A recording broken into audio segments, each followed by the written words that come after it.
Chegou a hora da entrevista do dia com Denise Campos de Toledo. Nós vamos falar das Big Techs e todo o solavanco que houve no mercado financeiro essa semana, o efeito DeepSeek. Eu converso com o Paulo Henrique Andrade, que é CEO da Ituranmob. Paulo, boa noite, muito obrigada pela presença. Boa noite, Denise. Prazer estar aqui. Muito obrigado pela oportunidade. Bom, e vamos falar dessa confusão toda que houve no mercado financeiro, né? Porque nós tivemos a posse de Trump e desde a eleição dele, as Big Techs tiveram uma classificação enorme, né? Porque você sabia das perspectivas favoráveis. Se aproximaram, Elon Musk, eu acho que é o principal exemplo, até faz parte do governo. O DJ Vance, que é o vice, ele é um gestor de fundos de tecnologia, então todo um governo que vai propiciar condições melhores e pode fortalecer, inclusive, politicamente. Mas aí, na mesma semana, surgiu essa novidade do DeepSeek, que é a inteligência artificial da China, uma startup que conseguiu desenvolver com custos muito menores e de uma forma aberta. Então, pode ser um acesso mais democrático do que das outras que investiram muito mais. É isso mesmo? Qual a conclusão que se tira depois dos primeiros dias de turbulência? Denise, é muito legal falar sobre isso, porque você vê ali num dia, você vê Trump, você vê Zuckerberg, você vê Larry Ellison da Oracle, o próprio Elon Musk. O Trump faz um anúncio no investimento de $500 bilhão, com foco, o centro disso é IA. 24 horas depois, praticamente, aí já esperávamos ali as Big Techs com um upside fantástico na questão do valor das ações, porque quando você fala que vai injetar $500 bilhão na economia, você fala, isso aqui vai virar uma coisa linda. E aí no outro dia, quase, acho que menos de 24 horas, eu não lembro aqui o tempo exato, a gente escuta a China falando, eu tenho um produto que para fazer a mesma coisa do seu, consome menos processador, é mais simples e eu ainda vou deixar isso aberto para quem usar. Então isso gerou um sobe e desce danados. E hoje, não sei se você viu de ontem para hoje, o Alibaba também falou que vai criar uma que pode usar barato também. Então, assim, a gente está passando por um momento muito legal da tecnologia como nunca se passou. Primeiro, a gente aprendeu a usar a internet recente, concorda? Todo mundo começou a usar a internet de uma forma que achava que sabia, aí veio as mídias sociais. E agora a gente está passando por uma quarta ou quinta revolução nisso, que é o uso das IAs. Que isso vai gerar muita automação.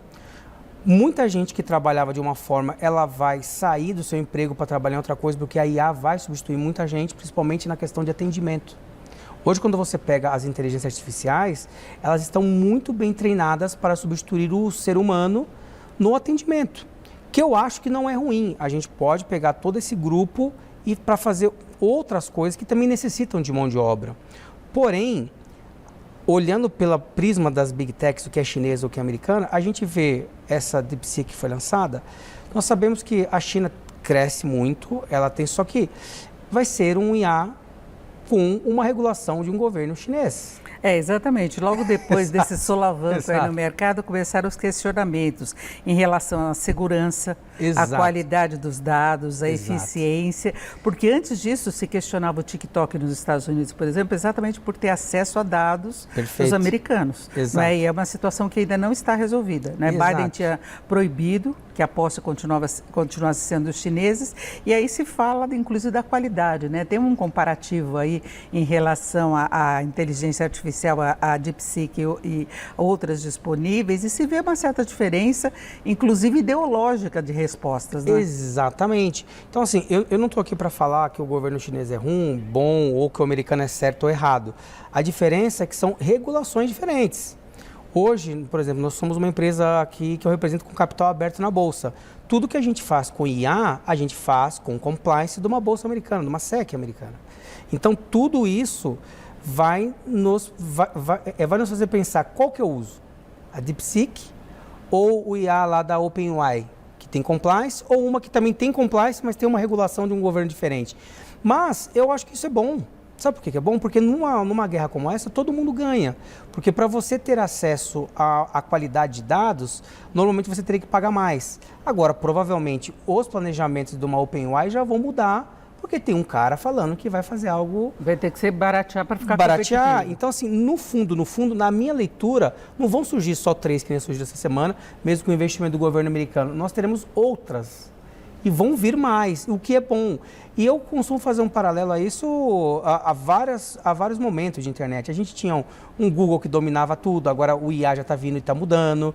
A gente tinha ali alguns monopólios ali de empresas de tecnologia, né, onde o Facebook, por exemplo, a Meta é dona de várias coisas que a gente usa o tempo inteiro, que é o Instagram. Mas vendeu o Twitter pro Elon Musk. Exatamente. Então, assim, todo esse movimento eu vejo como benéfico, mas com uma evolução muito legal para pessoas que não tinham acesso a esse tipo de tecnologia, empresas que querem investir nisso, não é barato como todo mundo acha. Agora, tem uma questão de regulamentação que é colocada em todo mundo, e isso até explica a adesão das Big Techs à candidatura de Trump, não é? Porque elas têm sofrido aí muitos processos na Europa, em outros países também. Nós já tivemos o problema do X aqui com o Brasil. A Meta também foi questionada depois que mudou aí os processos de acompanhamento do que é postado. E agora, com relação a Trump, eles querem ter um poder político maior, avanço tecnológico e também financeiro, que seria o estímulo aos investimentos. Inclusive, Elon Musk comemorou quando Trump citou na hora da posse que eles vão dominar Marte, né, que eles vão estar lá em Marte. Agora, tem a questão de toda essa parte dessa área mesmo de atuação, tem dos carros elétricos. Então, são várias frentes de tecnologia que caminham junto com a inteligência artificial. Perfeito, exatamente. Eu vou tirar o exemplo do nosso produto no Brasil. Nós somos uma empresa de mobilidade e nós já usamos o IA para fazer uma série de coisas. Desde você conseguir alugar um carro até você fazer uma assinatura de um carro, nós já usamos o IA para fazer, por exemplo, a predição de roubo e furto, em qual rua rouba mais, como que é o drive behavior, de como que você dirige para não causar um acidente. Então, já existe uma aplicação do IA, mesmo no Brasil, nós usamos isso para facilitar a vida dos usuários. Mas tudo isso tem a ver com regulação, sim. Por exemplo, você vê, os números que saíram da Tesla foram horríveis essa semana, porque a gente já vê o mercado chinês com carros chegando ali e está conseguindo tirar a audiência do Elon Musk na questão do carro elétrico. E tudo isso, em todas as empresas, hoje, as que não utilizam, vão utilizar. A grande maioria já utiliza, por exemplo, quando você contrata um serviço da Meta ali com o chatbot, já tem um IA rodando.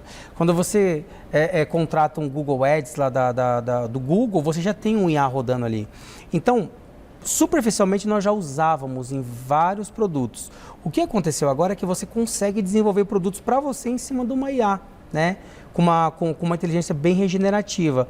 Então, as empresas, sim, vão se alavancar, muitas vão criar produtos que vão gerar novas receitas com IA, e a gente vê, por exemplo, aplicado isso por exemplo, a Meta, a questão do Elon Musk com o carro, o IA ele dá um avanço gigantesco. Agora, tem uma outra questão que é muito sendo discutida, é a questão ambiental. Por exemplo, quando você pega o carro elétrico, a impressão é que ele colabora para a redução de emissão de carbono, e de fato ele faz. Só que ele tem uma bateria que tem um aspecto complicado de exploração do minério que é utilizado, e é preciso ter energia. E aí você tem a fonte da energia, da geração dessa energia, que aqui no Brasil, por exemplo, pode ser a gás. Nos Estados Unidos pode ser carvão. Perfeito. Então, isso é um poluente e tem um consumo muito maior de energia, exatamente por causa das Big Techs. A inteligência artificial também consome muito. Consome porque, assim, quanto mais processamento, você consome mais energia nos data centers, tanto para refrigerar quanto o poder de processamento das máquinas. E foi isso um dos pontos que derrubaram as ações essa semana aqui das Big Techs, porque a China lançou um produto que consome muito menos processamento. Ainda tem isso. Exatamente. Ela é mais eficiente, mas ela consome muito menos processamento, né? Isso derrubaram as ações da NVIDIA, porque a NVIDIA o crescimento da empresa está muito baseado no poder de processamento das IAs. Ela é a mais valiosa do mundo e foi a que mais sofreu. Ela bateu o recorde, né, de uma empresa perder valor num dia, né? Por quê? Porque ela estava muito apoiada no crescimento da IA. E aí quando você tira aqui, agora não, eu consigo fazer bem menos. Aí derrubou. Mas concordo contigo, todo mundo fala muito do ESG, nós temos vários projetos, inclusive, nessa área, com carros elétricos hoje no Brasil, alguns junto com inclusive muito grande junto com a BYD, com a 99, a gente conseguiu acessar o carro elétrico, chegar na mão de uma pessoa que não conseguia, né? Através de parcerias com o Banco Santander, tudo. Então, tudo isso... E você pode vender o crédito de carbono, você pode compensar de alguma outra forma, Sim. Tem estratégias para isso. Perfeito. Não é só consumir, não é só consumir e esquecer esse problema. Denise, tem que ser end-to-end, tem que ser uma geração ali, você tem que saber a fonte de onde foi gerada isso, tem energia solar, energia eólica, energia limpa. E esse end-to-end, chegar na ponta do carro lá do que está usando o carro, no motorista de hard hailing, né, de motorista de aplicativo. Inclusive hoje nós temos um programa que ele ganha até R$200 por mês vendendo o crédito carbono do carro que ele gerou para trabalhar. Então você vê, a gente criou um ecossistema para poder reaproveitar com energia limpa, comprar o crédito carbono para tentar melhorar essa questão, porque eu concordo contigo. Você carregar o seu carro aqui e queimar carvão em outro estado... Aí você fica posando aí de... Você anda carro elétrico e está poluindo né? outro estado. Então, exatamente. Essa geração no ecossistema é muito importante, sim, concordo contigo. Inclusive, a IA, um dos problemas gera muita energia. A matriz energética do Brasil é muito favorável ainda. No mundo, acho que é uma das melhores, né? Quando você pega a Europa, você pega os Estados Unidos. Agora, quando o Trump sai do acordo climático e ele quer estimular a produção de gás e de petróleo, vai exatamente na contramão desse aspecto, né? Talvez hoje a China tenha uma preocupação ambiental muito maior do que os Estados Unidos, embora ainda tenha emissões maiores. Sim, por conta da quantidade de pessoas. Só que você vê a proporção de carros elétricos lá. Quando você vai à China, eu estive lá o ano passado, é impressionante a quantidade de carros elétricos e o que eles fizeram para reverter o que antigamente você tem relatos de pessoas lá que não viam o céu há muito tempo já, por causa da poluição.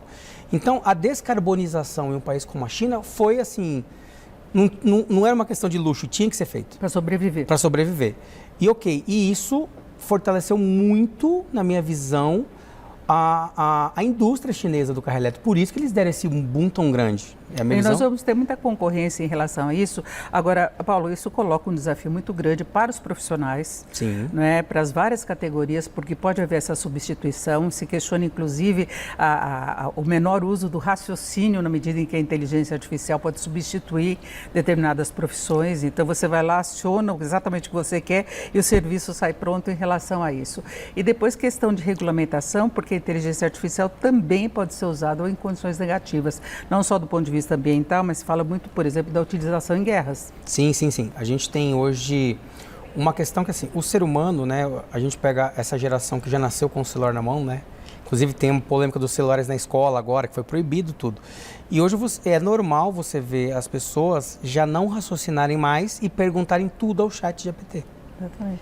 E se você começa a usar... Você não vai pesquisar num livro e ficar lendo, não. Você faz a pergunta lá, você faz a pergunta, às vezes nem digitando, você não precisa nem escrever. Se você quiser construir agora, aqui, em qualquer lugar, um discurso e você fala, me dê uns 5 tópicos referentes a esse tema, ele vai fazer na hora e você vai ser muito bem sucedido, se você souber explanar isso.